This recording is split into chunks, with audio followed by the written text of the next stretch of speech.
then, did it discourage you of finding friends? Definitely.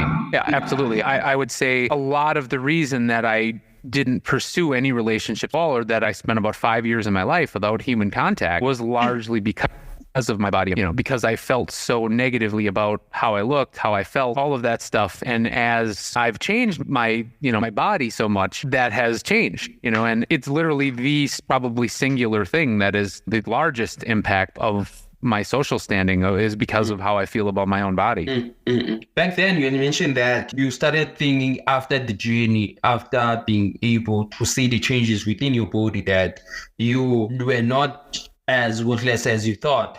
And how important was self-compassion and self-forgiveness in this journey? I'm still working on self-forgiveness. I think that's something that I'm still occasionally angry with myself that I let it get to that point, and I struggled with it that much, and then I'm still struggling with some of the repercussions of that. But definitely there's a sense that it's been a process. And I think now that I'm much closer to the end of that journey than the beginning, I'm much more able to kind of have some self-reflection and be, I don't know that I'd say proud necessarily, but an appreciation for how far that I've come, and an understanding that, hey, I did what I did. I've done this thing, and, kind of carry the damage and the trauma that you've gone through as a little bit of a, instead of a scar, more like a pin, like a military pin or something on your uniform kind of a thing, Something that you can look at in terms of seeing that where you came from now, that's here you are. And I feel like sometimes as someone that doesn't celebrate those small victories, I believe that they are very important, because they sometimes, as much as we have this certain motivation, but also they add on that motivation of saying that if I can do this, it's easy for someone else. Through my story, I can motivate someone. I can inspire someone to take that first step of healing, that first step of realizing that it's not the end of the world, and that you need to forgive yourself. As you mentioned, that you haven't forgiven yourself. And something that I don't want to lie, I sometimes have this thing of hating myself also. But it's something that also I'm working on, and it may sound cliche, but it's something that you need to do every day, working on yourself. Because once you work on yourself, you're starting to see the reason why you hate yourself. Start the reason with yourself of saying that as much as I was like this, but I will try by any means to do better next time in terms of that. And I just wanna go in terms of your habits, and habits that are very things that stick to us, things that sometimes it's hard to do, and having those bad habits that you had before you transformed your life. How did you adapt new habits of being positive, staying in the journey of healing, staying in your journey of recovery, staying in your journey of transformation? I think that for me anyway, that's kind of a process of time. As you start to see the changes and the things that you're doing that are productive working, it becomes a lot easier to just continue that. You start seeing it's a process of kind of positive reinforcement. When you start seeing that when you do this, all of a sudden, as an example, when you start eating better, in my case, and you start walking and you start getting exercise, and all of a sudden your body starts treating you better too. You start being able to be like, hey, one of the clearest examples I can make to how you work on that reinforcement is when I started getting exercise, which is well into my journey, because I needed to lose the weight just to get some mobility. I could only walk maybe 10, 15 feet at a time. That would be about it. Or now today I walk 7 to 9 miles every day. Flip. I can go out when it's 115 degree heat index, whatever it is, and I can do it. My body can take it. And those kinds of things really help to enforce your self-image, which help you just continue. It's kind of like building blocks. It's like making something out of Legos or bricks or anything. You build up the positive things, and as you do that, how I like to think of it is building a brick wall. When you build a wall, the actions that you do are the bricks, but the things that keep those bricks in place, meaning you continue to do them, the stuff that they put between the bricks. The cement. Yeah, cement. Yep, that's it. And the way you feel about yourself is the cement. So as you do those things and build the wall, and then you start feeling better about yourself, you start putting the cement in, and the cement makes you start feeling better, and it keeps those bricks in place, and you keep doing it.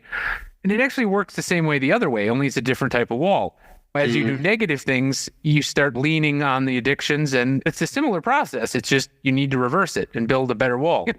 And I just want to go back in terms of your addictions of food and drinking. After the transformation, how has your relationship with food and alcohol has changed in that perspective?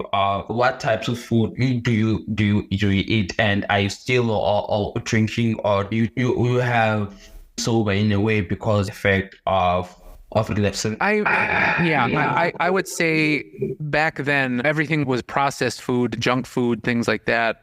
And now I have a much better relationship with food. I don't really drink anymore at all, but I will drink.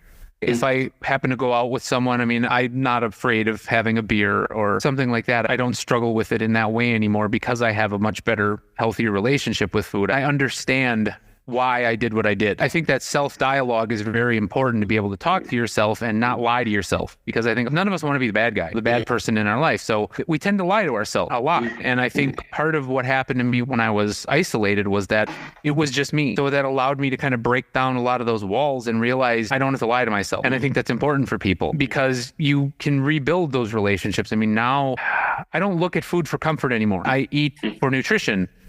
And, I eat healthy vegetables and fruits and clean protein meats and things like that now. I don't look to junk food. I haven't had junk food in a few years, and I think a lot of it stems from the fact that I understand and I'm honest with myself, and it's just completely changed my relationship with the things that I was addicted to. It's really fascinating, and I feel like your story is filled with resilience and being able to face adversity in terms of weight and addiction is very important. What are some misconceptions that are there about body weight loss and health that you'd like to address? It's actually a really interesting question. I think a lot of the misconceptions stem from this idea that people decide what's right for them before they even do it. The reality is that there is no bad weight loss method. I know that there will be a lot of people that have looked at me and go, oh, well, I did it the best way because I did it naturally, without surgery or medications. But the reality is what you need to do is you need to understand yourself. There are some people that need the structure of going and seeing a doctor and having that help. Or it's about understanding yourself more than it's about any kind of regiment or way of eating. People like to say this diet is terrible or that diet is terrible or this way, and none of that is true in my experience. I think I've had the chance to talk to other successful people that have gone through multiple different ways of doing it, and the important part and the things that's the same in all of them is the fact that they communicate with themselves. They listen, they understand what they need.